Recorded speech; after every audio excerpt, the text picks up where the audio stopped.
the water resistance is great, the shatter resistance on the crystals is great, the accuracy is great. So and I would say the watch we're going to show today is kind of a hybrid watch where it's got the field aspects to it, but it's also got a very modern take to it.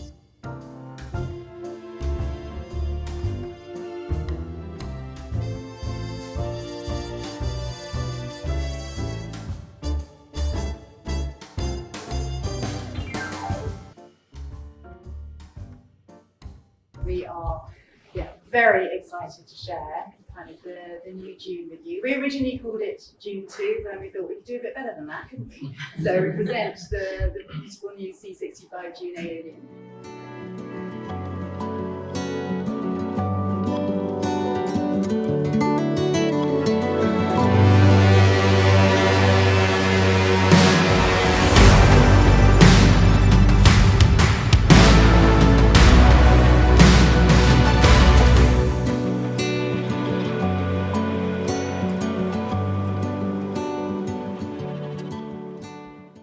Okay, so the new C65 Dune Aeolian. So Aeolian is the patterns that are made in the sand by wind.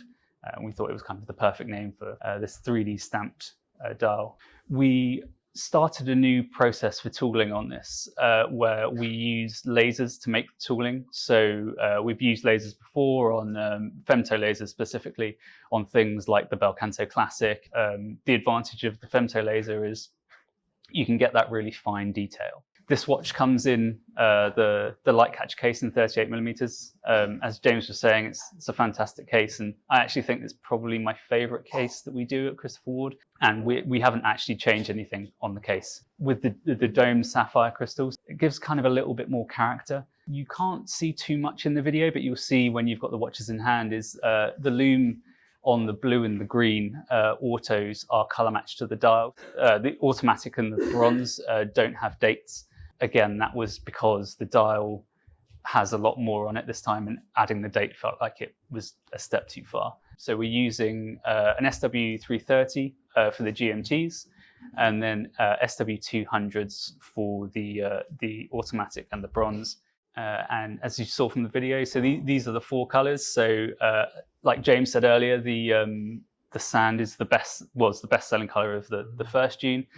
And then we've got three new additional colors. We went for the original inspiration was the classic Land Rovers, and looking at those kind of slightly more muted tones, but then adding back a bit of life with the colored lume. And then we'll move on to the bronzes.